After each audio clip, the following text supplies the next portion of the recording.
Drame à Etoudi, Franck Biya, un nom qui fait trembler le gouvernement. Dernière minute. Paul Biya vient de valider l'entrée de Franck-Emmanuel Biya au gouvernement. Oui, vous avez bien entendu, le fils aîné du président est pressenti pour occuper le prestigieux poste de ministre chargé des missions à la présidence de la République. Et croyez-moi, ce n'est pas une simple nomination. Ici, au Cameroun, chaque nomination est un coup de tonnerre dans un ciel déjà électrique. Chaque fauteuil qui change de propriétaire déclenche des tremblements dans les couloirs du pouvoir.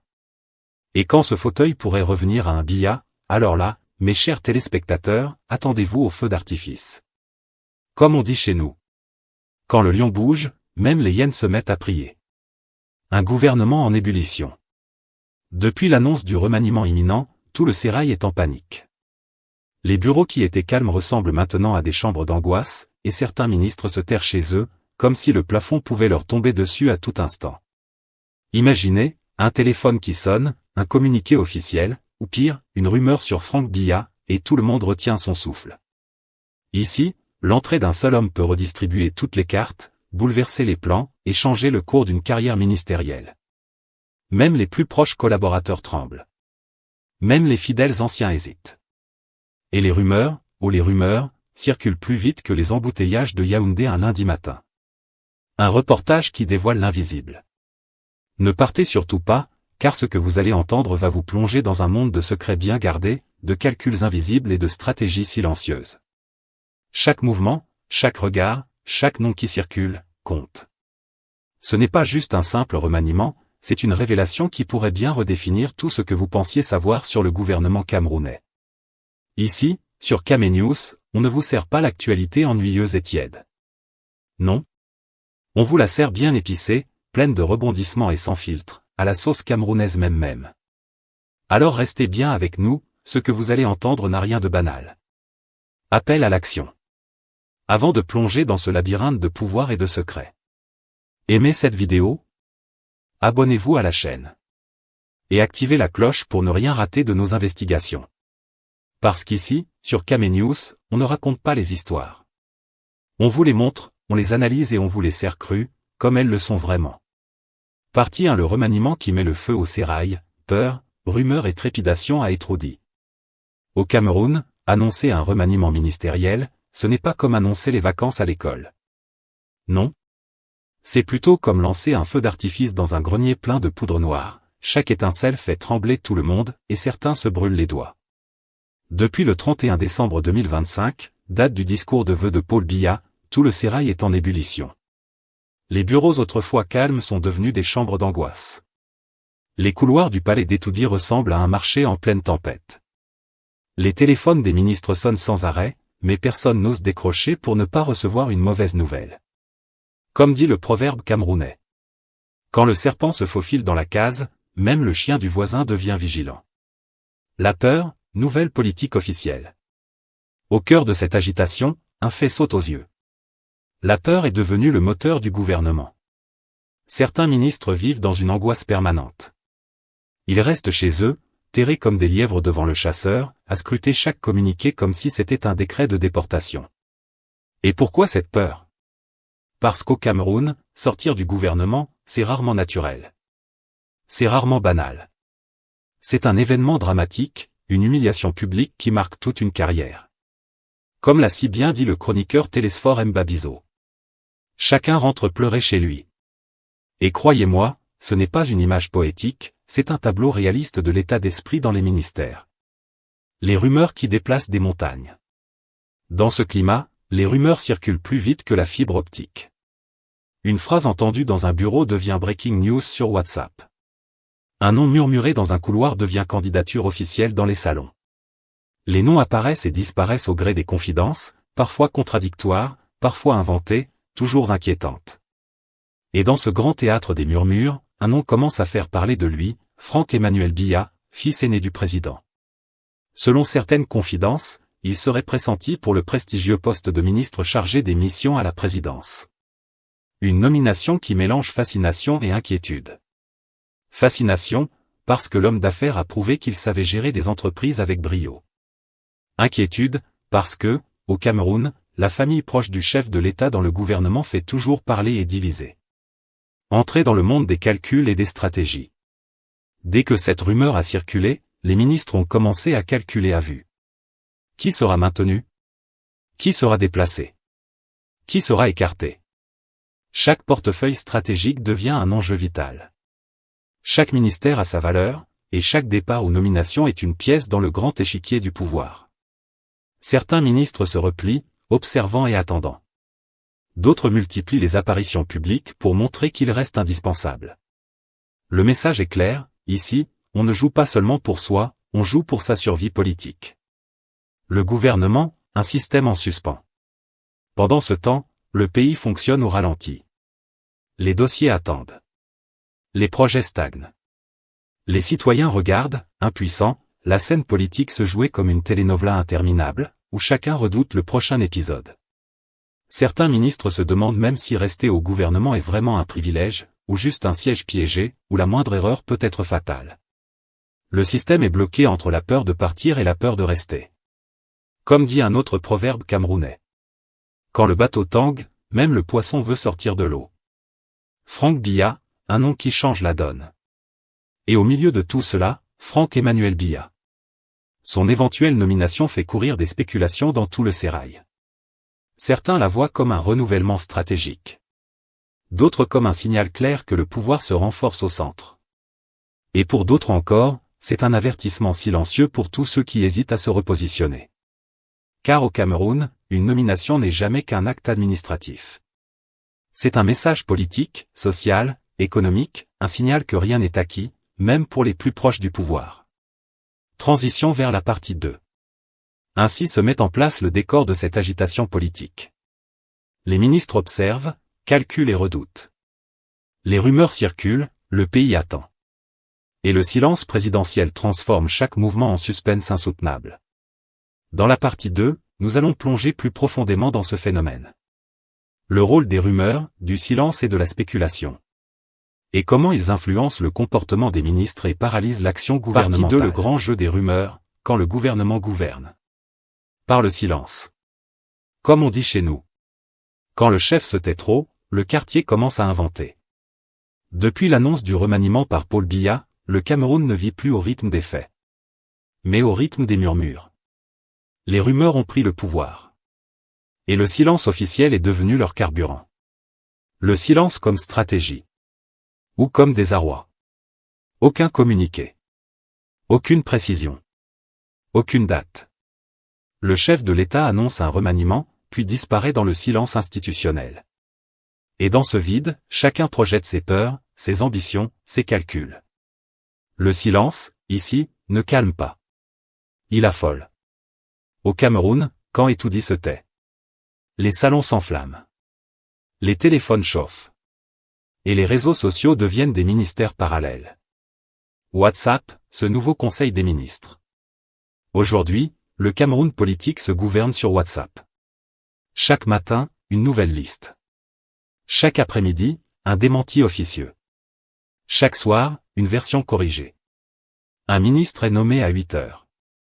À midi, il est déjà limogé. À 18 heures, il revient comme ministre d'État. À 22 heures, il devient conseiller spécial. Même Netflix ne peut pas suivre ce scénario. Et pourtant, ces listes circulent, s'imposent, créent de l'angoisse réelle. Les listes fantômes, quand tout le monde sait. Sans savoir. Le plus fascinant, c'est que personne ne sait vraiment. Mais tout le monde affirme savoir. On m'a dit que. Une source très proche d'eux. Ça vient de très haut. Dans ce grand théâtre. Les sources sont invisibles. Mais les conséquences sont bien réelles. Certains ministres ne dorment plus. D'autres font semblant de dormir. La chaise qui tremble, l'angoisse du poste. Au Cameroun, le fauteuil ministériel n'est jamais fixe. Il tremble. Il grince. Il menace de céder à tout moment. Résultat. Les ministres deviennent hypersensibles. Un silence a Étoudi? Panique. Un conseil reporté? Stress. Un regard mal interprété? Soupçon. Tout devient signe. Tout devient message. Même une absence à une cérémonie officielle est interprétée comme une sanction déguisée. Les courtisans de dernière heure. Quand les rumeurs montent, les courtisans sortent. Ceux qu'on ne voyait plus depuis des années refont surface. Ils appellent. Ils sourient. Ils proposent leurs services. Chef, je suis toujours là pour vous. Dans cette période, l'amitié politique devient très flexible. Les alliances se renégocient à la vitesse de la fibre optique, quand elle marche. Le calcul froid, se rendre indispensable. Certains ministres changent soudain de stratégie. Ils multiplient les sorties médiatiques. Ils inaugurent tout ce qui peut l'être. Même un trottoir devient un événement national. Regardez-moi, je travaille. Le but n'est pas de convaincre le peuple. Le but est d'être vu. Car au Cameroun, être discret en période de remaniement. C'est presque signer sa lettre de départ. Le temps qui s'étire et l'angoisse qui grandit. Plus le temps passe. Plus la pression monte. Chaque jour sans décret est un jour de plus pour la peur. Chaque heure de silence est une heure d'interprétation. Le gouvernement fonctionne au ralenti, suspendu à une décision unique. Les dossiers attendent. Les décisions sont gelées. Tout le monde regarde vers et tout dit. Le silence, une arme à double tranchant. Ce silence présidentiel est-il volontaire? Est-il stratégique? Ou est-il simplement révélateur d'un système qui préfère le suspense à la clarté? Une chose est sûre. Ce silence coûte cher à la gouvernance. Il nourrit la peur. Il renforce l'immobilisme. Il fragilise la confiance. Transition vers la partie 3. Et c'est précisément dans ce climat d'incertitude totale que naît une autre peur, plus profonde encore. La peur de partir. Car quand les rumeurs deviennent plus puissantes que les institutions, rester au gouvernement devient un combat quotidien. Dans la partie 3, nous allons plonger au cœur de cette angoisse silencieuse. Pourquoi quitter le gouvernement est vécu comme une disgrâce nationale? Et comment cette peur paralyse toute action publique? Partie 3. Quand partir devient une honte, la malédiction du limogeage au Cameroun. Au Cameroun, quitter le gouvernement n'est jamais présenté comme un simple passage de témoin. Non. C'est vécu comme une chute, parfois comme une disgrâce, souvent comme une condamnation sociale. Comme on dit chez nous. Quand on t'enlève le fauteuil, même ton ombre change de comportement. Et c'est là que commence le vrai drame. Le limogeage, ce spectacle qui fait trembler. Dans d'autres pays, on annonce les changements de gouvernement dans un cadre protocolaire, presque banal.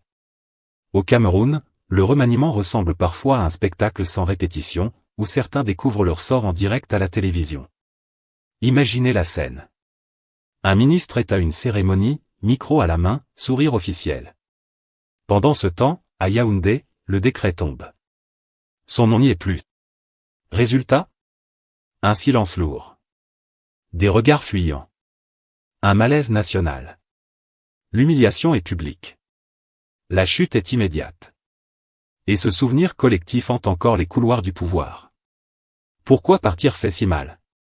Parce qu'au Cameroun, être ministre, ce n'est pas seulement une fonction. C'est un statut social. C'est la sirène du véhicule. C'est l'escorte. C'est l'accès direct. C'est le téléphone qui sonne. Quand tout cela disparaît. Ce n'est pas juste un poste qu'on perd. C'est une visibilité.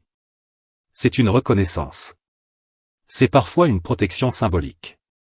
Comme on dit au quartier. Quand la porte du pouvoir se ferme, même les moustiques te respectent moins. Le silence après la chute. Un ancien ministre limogé devient soudain discret. Très discret. On ne l'entend plus à la radio. On ne le voit plus dans les meetings. Ses prises de parole se raréfient. Pourquoi? Parce que parler après avoir quitté le gouvernement, au Cameroun, c'est risquer de déranger un système qui préfère l'oubli à la critique. Alors beaucoup choisissent le silence. Un silence lourd.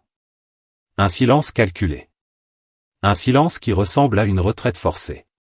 Le regard de la société, entre pitié et méfiance. Dans l'opinion publique, quitter le gouvernement est souvent interprété comme un échec personnel. On ne se demande pas ce que la personne a fait. On se demande ce qu'elle a raté. S'il est parti, c'est qu'il a fait quelque chose. Cette phrase résume une mentalité profondément ancrée. Le départ n'est pas vu comme une rotation normale. mais comme un signal négatif. Conséquence. Les ministres préfèrent rester immobiles, plutôt que de risquer ce regard accusateur. La peur qui paralyse l'action publique. Et c'est là que le système se bloque. Un ministre qui a peur de partir ne prend pas de risque. Il ne réforme pas. Il ne tranche pas. Il reporte. Chaque décision devient une menace potentielle. Chaque initiative est pesée non pas en termes d'efficacité, mais en termes de survie politique. La peur devient alors une politique publique non déclarée. Comme on dit chez nous. Quand tu marches sur des œufs, tu finis par rester assis. L'immobilisme comme stratégie de survie. Résultat. Les dossiers s'empilent. Les réformes attendent. Les urgences deviennent normales. On préfère ne rien faire que faire et déplaire. On préfère gérer le quotidien que transformer le système. Ainsi, le gouvernement fonctionne en mode veille. Pendant que le pays, lui, attend des réponses. Un système qui redoute le changement. Cette peur collective de partir révèle une chose plus profonde. Le système camerounais redoute le mouvement. Changer, c'est risquer de perdre. Bouger, c'est s'exposer. Innover, c'est sortir du cadre. Alors on conserve. On temporise. On attend le prochain décret. Transition vers la partie 4. Et pendant que cette peur du limogeage paralyse l'action, une autre dynamique s'installe. Celle des listes, des rumeurs, des calculs, des repositionnements. Car quand partir devient une honte, rester devient une obsession. C'est cette obsession qui nourrit la panique actuelle au sommet de l'État. Et qui prépare le terrain à une recomposition politique lourde de conséquences. Dans la partie 4, nous allons entrer au cœur de cette agitation. La liste qui circule, le sérail qui tremble, et le silence stratégique du palais. Partie 4. La liste qui fait trembler le sérail, panique, calcul et silence du palais. Au Cameroun, il y a une chose plus redoutée que le décret lui-même. La liste qui circule avant le décret. Une liste sans signature. Une liste sans cachet. Mais une liste capable de faire transpirer même les plus anciens du système. Depuis quelques jours, cette liste supposée du nouveau gouvernement circule sous le manteau, de téléphone en téléphone, de salon en salon, de bureau en bureau. Et partout où elle passe, le calme disparaît. Comme on dit chez nous. Quand le serpent traverse le village, même les aveugles sentent le danger. La peur qui entre au RDPC comme un visiteur sans rendez-vous. Dans les rangs du RDPC, c'est la panique, mais une panique bien éduquée. Personne ne crie. Personne ne proteste. Mais tout le monde calcule. Chacun cherche son nom. Chacun vérifie sa position. Chacun interprète son silence comme un message. Un nom absent devient une alerte. Un nom déplacé devient une sanction. Un nom maintenu devient une victoire silencieuse. Ici, la politique se lit entre les lignes. Les calculs de dernière minute. Depuis que cette liste circule, les téléphones chauffent. Les alliances se réveillent. Les loyautés se rappellent au bon souvenir du pouvoir. On appelle un ancien camarade. On envoie un message discret. On rappelle un service rendu il y a 10 ans. Car au Cameroun, à l'approche d'un remaniement, le passé revient toujours frapper à la porte. Comme on dit au quartier. Quand la marmite bout, même l'os oublié refait surface. Une recomposition qui ne dit pas son nom. Cette liste, vraie ou fausse, raconte une chose. Le pouvoir est en train de se réorganiser. On y voit des figures historiques maintenues. Des profils techniques renforcés. Des ministères stratégiques solidement verrouillés. Et surtout, une présidence plus forte que jamais. Le message est clair. Le centre de gravité reste à Etoudi. Le gouvernement change peut-être de visage. Mais la main qui tient le volant ne lâche pas. Les nouveaux, les anciens et les inattendus. Dans cette liste, certains nous surprennent. D'autres rassurent. Et certains choquent. Des jeunes apparaissent là où on ne les attendait pas. Des figures connues changent de poste sans explication. Des ministères clés sont confiés à des profils jugés très proches du pouvoir central. Et comme toujours, une question flotte dans l'air. Compétence ou loyauté? Au Cameroun, cette question n'est jamais tranchée publiquement. Mais dans les couloirs, tout le monde connaît la réponse du moment. La peur de tomber, la peur de rester. Fait étrange. Ceux qui sont sur la liste ont peur. Mais ceux qui n'y sont pas ont encore plus peur. Peur de tomber. Peur de rester sans portefeuille. Peur d'être oublié au moment où le pouvoir se redistribue. Car au Cameroun, sortir du gouvernement, ce n'est pas juste quitter un poste. C'est quitter le cercle où l'on existe politiquement. Comme on dit chez nous. Quand tu n'es plus invité à la table, même ta parole n'a plus de sel. Le silence stratégique du palais. Face à cette agitation, la présidence ne dit rien. Pas un communiqué. Pas une confirmation. Pas un démenti. Un silence lourd. Un silence calculé.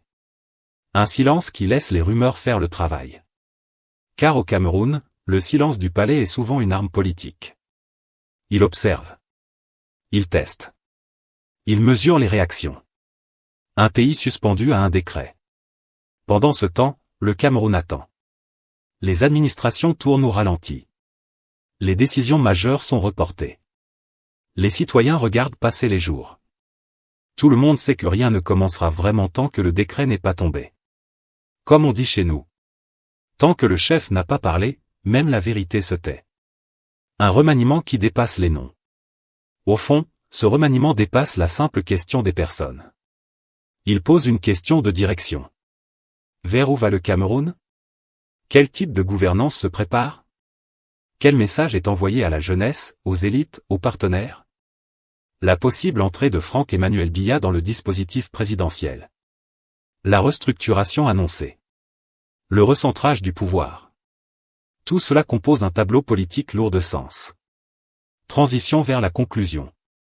Ainsi, cette liste qui affole le RDPC n'est peut-être pas un simple document officieux. C'est un miroir de l'angoisse du système et des attentes du pays. Un miroir où chacun se regarde. Et où peu se reconnaissent vraiment. Le Cameroun est à l'arrêt. Les regards sont tournés vers Etoudi. Et une seule chose compte désormais. Le décret. Mais quand il tombera, apportera-t-il un nouveau souffle? Ou confirmera-t-il simplement que le pouvoir change de visage, mais pas de logique? C'est ce que nous allons trancher dans la conclusion. Conclusion: le Cameroun à la croisée des chemins. Aujourd'hui, le Cameroun n'attend pas seulement un remaniement. Il attend un signal. Signal de continuité ou de rupture. Signal de stabilité ou de recomposition. Signal d'avenir ou de prolongation du présent. La possible entrée de Franck-Emmanuel Biya au cœur de l'appareil présidentiel n'est pas un simple fait administratif. C'est un événement politique majeur, aux conséquences profondes. Alors Camenews vous pose la question finale. Sommes-nous à l'aube d'une nouvelle ère politique, ou face à une consolidation du pouvoir existant? Dites-le nous en commentaire. Likez la vidéo. Abonnez-vous à Camenews. Et activez la cloche pour ne rien manquer. Ici, on ne devine pas. Ici, on analyse. Ici, le Cameroun se raconte sans filtre.